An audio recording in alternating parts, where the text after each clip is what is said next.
Hey there, this is Jay Nichols again, and this is the second live Blue Mind Book Club broadcast. And I'll be doing this throughout our book club and periodically bringing some other people on to join me to talk about Blue Mind, the book, and maybe read little bits of it to you too. Here's the book. Blue Mind. I just wrote it, and it was published in July by Little Brown and Company, and it released in June in the UK, Australia, New Zealand. And I understand that the Korean rights, the Italian rights, and the Russian rights have been figured out, and it'll be coming out in those countries as well as some other places around the world. So if you're waiting to get it in your language, it'll be coming soon.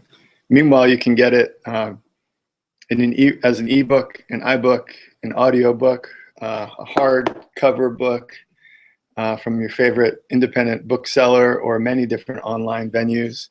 If you want a copy signed to anyone of your choosing, you can order it through slowcoast.org. And that's Slow Coast hat I'm wearing, actually.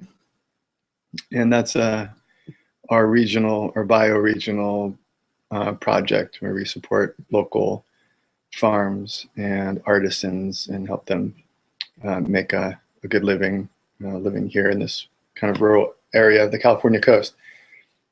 But that's not what I'm planning on talking about today. We dove into chapter 1 after reading the foreword by Celine Cousteau and the preface. I just wanted to read the last bit of the preface because I really like it. Back in 2005, the late author, David Foster Wallace, opened his commencement speech at Kenyon College with a story about 3 fish. There are these 2 young fish swimming along, and they happen to meet an older fish swimming the other way, who nods at them and says, "Morning, boys. How's the water?" And the 2 young fish swim along on for a bit. And then eventually one of them looks over at the other and goes, "What the hell is water?" There's a funny story, I think. That's why I included it in the book. That's the fundamental question that started my own journey. What is water? Why are we humans so enthralled by it? And why is this question so obvious and important, yet so hard to adequately answer? Later in his speech, Wallace told the graduating class that education should be based on simple awarenesses. Awareness of what is so real and essential, so hidden in plain sight all around us, all the time, that we have to keep reminding ourselves over and over, this is water. This book is an attempt to begin a conversation about water based on new questions and current research. I hope to bring to our simple awareness the reality and essence and beauty of this small blue marble we live, move, and love upon, even though it's hidden in plain sight. That's the end of the preface, and hopefully you've already read that and enjoyed it. It reminds me that there's a bit of news in the science journals this past week that it was recently discovered that half or so of the water on our planet is older than our sun, which brings up all kinds of really interesting questions about where it came from and the origins of our solar system and so on and so forth. I encourage you to check out that research. I posted it on our in our Facebook group, the book club, the Blue Mind Online Book Club Facebook group, which, by the way, we affectionately refer to as Bob, B-O-B, Blue Mind Online Book Club, Bob. And let me read a little bit more because sometimes people like to be read to. This is the way chapter 1 opens, and it's kind of an interesting scene and connects us to the water, connects us to a place that's near and dear, the Outer Banks of North Carolina, where we held the Blue Mind Conference 2 years ago. It was actually the second Blue Mind. So Blue Mind 2 was held on the Outer Banks. Blue Mind 3 was held in Block Island, and Blue Mind 4, of course, was held in Cornwall, England. But here's how chapter 1 opens. I'm standing on a pier at the Outer Banks of North Carolina, 50 feet above the Atlantic. To the left and right, forward, back, and below, all I can see is ocean. I'm wearing a light blue hat that looks like a bejeweled swim cap, and a heavy black cable snakes down my back like a ponytail. Even though I look like an extra from an Esther Williams movie who wandered into Woody Allen's Sleeper by mistake, in truth, I'm a human lab rat, here to measure my brain's response to the ocean. The cap is the nerve center.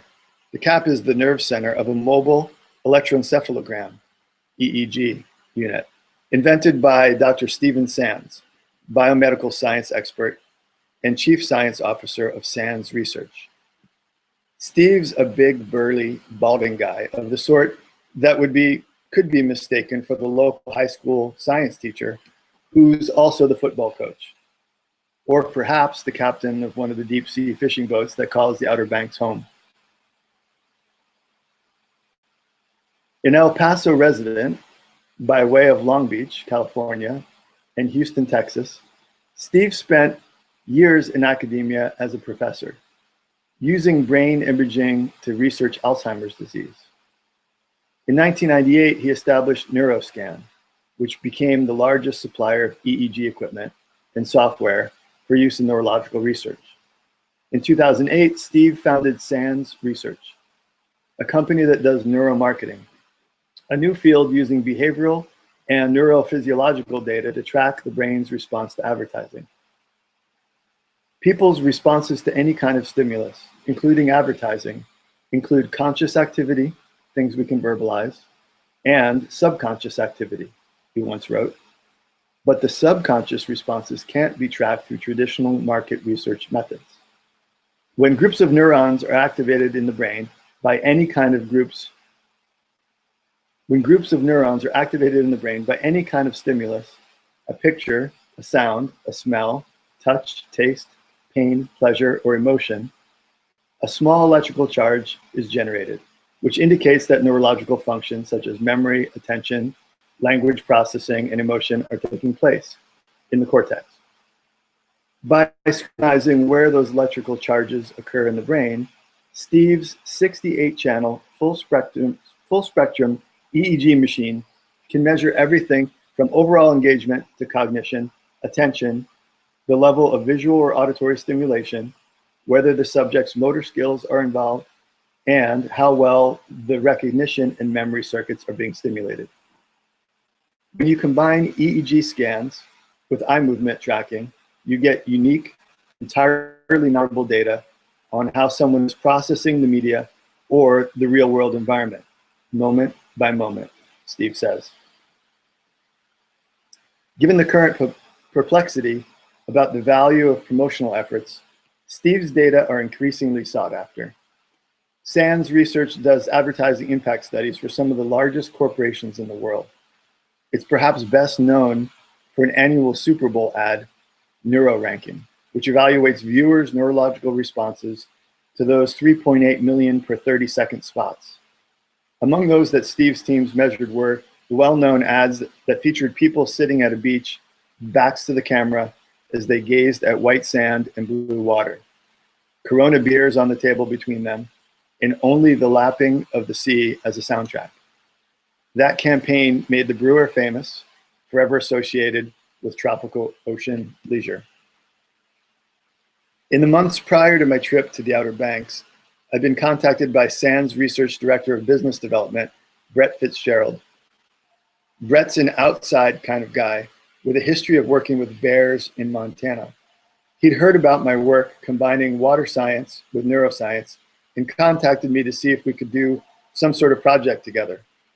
Before I knew it, he was on a plane to California, and we met along the coast north of my home to talk brain on water. Not long after, I was on a plane headed to North Carolina.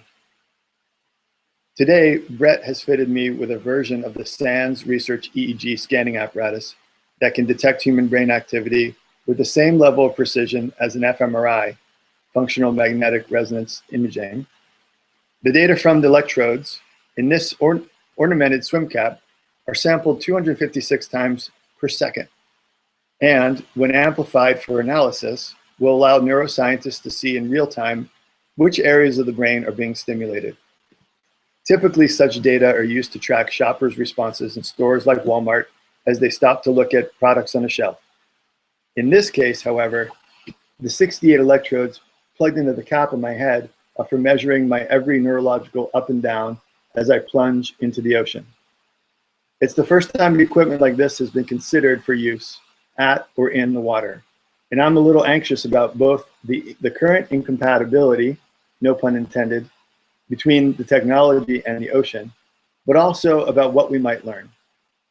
So is Brett. The cap and accompanying scanning device aren't cheap. In the future, such a kit will be made waterproof and used underwater, or while someone is surfing. But for today, we're just hoping that neither the equipment nor I will be worse for the wear after our testing and scheming at the Salt Sprayed Pier. That's where that chapter opens, and Brett came out and joined us in North Carolina, and we're checking out the equipment and seeing what might be possible, and initiating a conversation about the potential for neuroscience meeting the ocean and meeting this kind of research. And hopefully in coming years, that research will continue to develop. The technology will continue to evolve, and we'll see some pretty interesting stories emerge about our brains on water. So I thought that was a suitable way to open the book, because there's so much potential to better understand ourselves and our response to the ocean. The goal, of course, that I'll probably repeat over and over and over and over throughout this book club, is that we want people to better understand the social, the cognitive, emotional, and psychological benefits of healthy and wild waters. I think those aspects of our relationship with nature and with water are vastly underappreciated, certainly understudied, and don't show up in many of the arguments that are presented for protecting wild waters. And our goal is to change that with your help, with this book, with these conversations, through media, through photography, through science, through art, and also, of course, through the systematic, careful, thoughtful sharing of blue marbles. And that's where I will end this conversation for today by reminding you that this is it. There's only one blue marble that we know of, and it's Lonely Lund. It's a pretty special place. It's blue because it's mostly water, and like us, we're mostly water. We better take good care of our oceans and our lakes and rivers, our water supplies, and ourselves. So a reminder, if you're looking for the book, you can always look for that little blue marble on the spine there, which will help you locate it on your shelf or at the bookshop. So that's it for today. We've got a back to school night at our kids' school, so I'm going to get ordered for that. Take my hat off and comb my hair, and go talk to the teachers about our kids. So we will see you tomorrow with a little more live cast. And I hope you're enjoying reading the book and following along. Please feel free to post any questions. You can always find the links to the schedule and the links to the Facebook page or Twitter feed on my website, wallacejnichols.org. All right, thanks a lot. We'll see you soon. Wish you water.